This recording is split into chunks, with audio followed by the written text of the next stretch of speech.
Hello, my name is Crystal Farina, and I am an alumna of the 2015 NLN Simulation Educators Cohort. I'm here to talk to you today about designing a simulation center.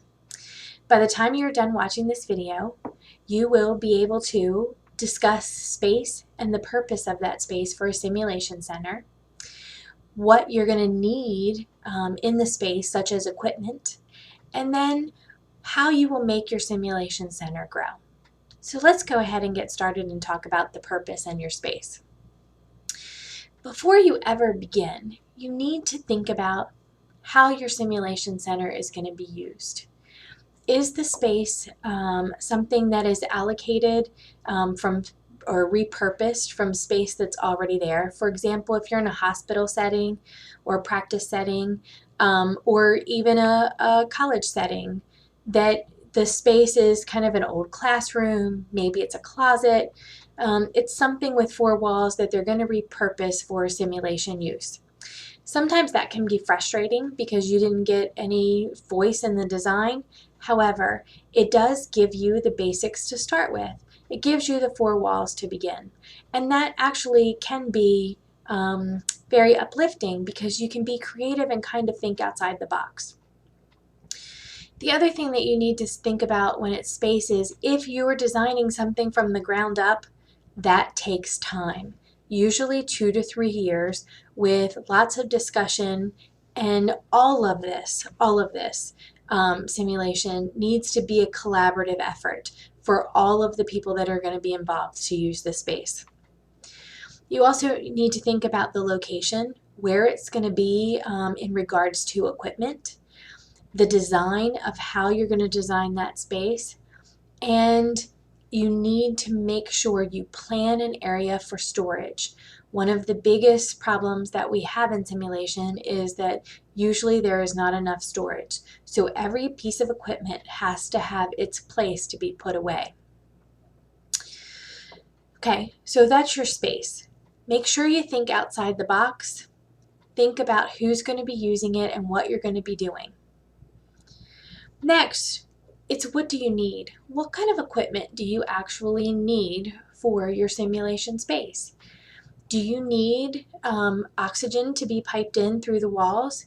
Can you use simulated head walls that just have regular air?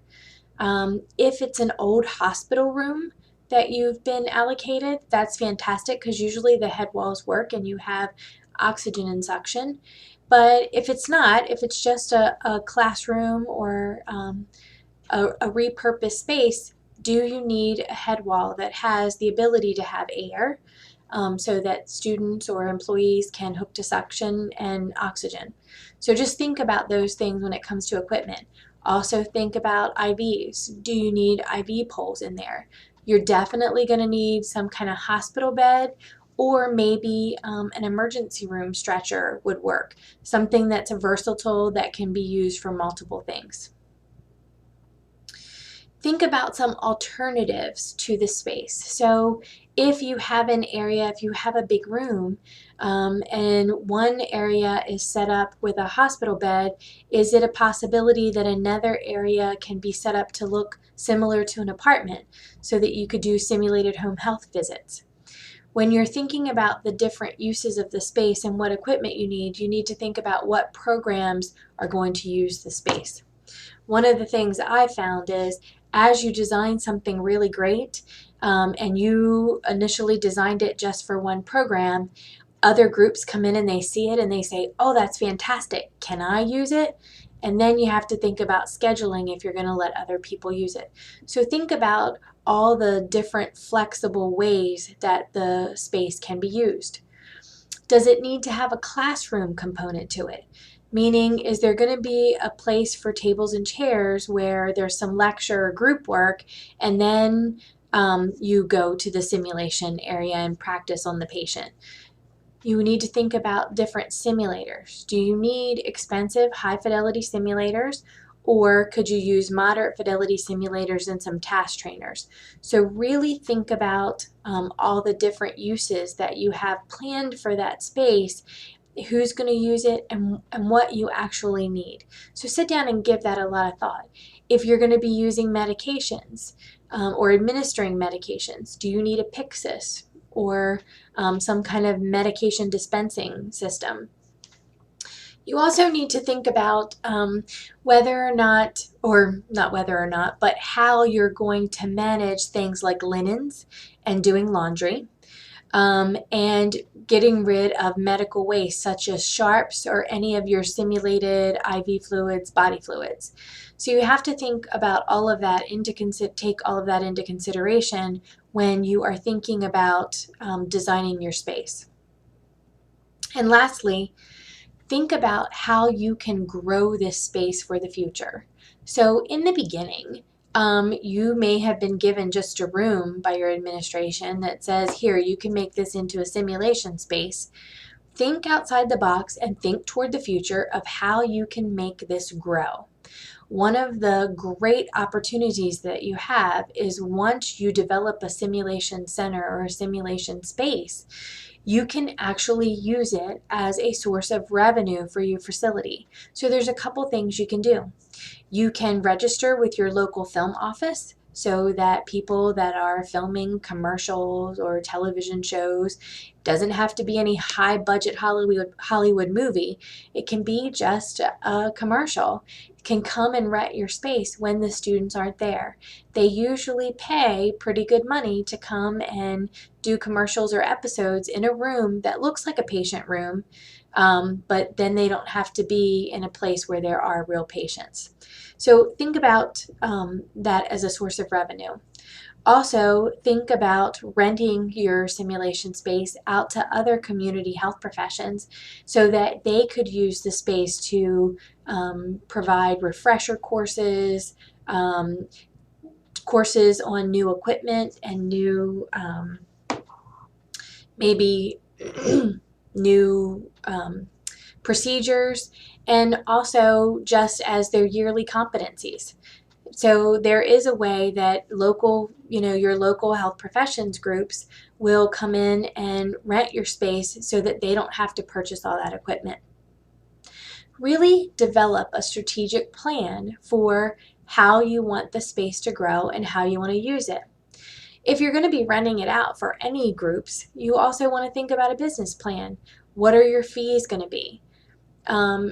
Is it a set fee just to rent the room? Or are there extra fees for the use of a simulator, task trainer, somebody to run the simulator?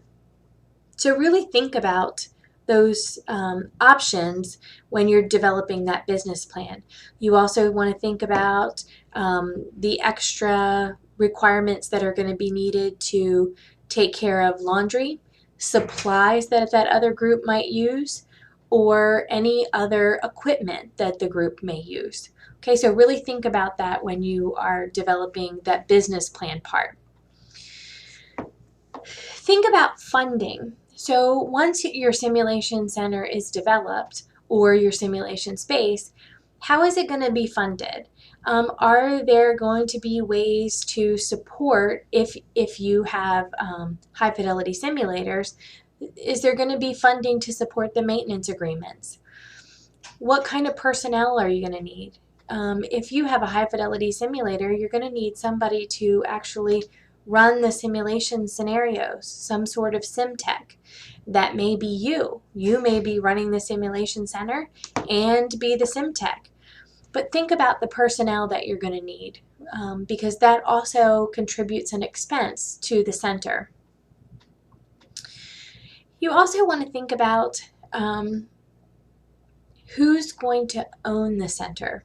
So who's going to run it, who's going to be in charge of keeping it clean, making sure equipment is up to date, working, and is readily available, and who's going to be responsible for cleanup and setup. So all of those things will help you with the growth of your simulation center. So as we discussed, we talked about the purpose of the space. Where is it going to be? How much space do you need? And think about how creative you can be with the design. Plan for multiple programs to use it, even though it may have been given to you. In planning for those multiple programs, think about what you need. what kind of equipment needs do you have, and where can you borrow equipment, use refurbished equipment, or really think about what kind of equipment that you actually need. And lastly, think about growing it for the future. How can you make your simulation center grow and become a revenue source? If you can prove to your administration that it can become a revenue source, they are more likely to allocate more space and let you develop a simulation center from the ground up. I hope you've enjoyed this session and have a great day. Thank you.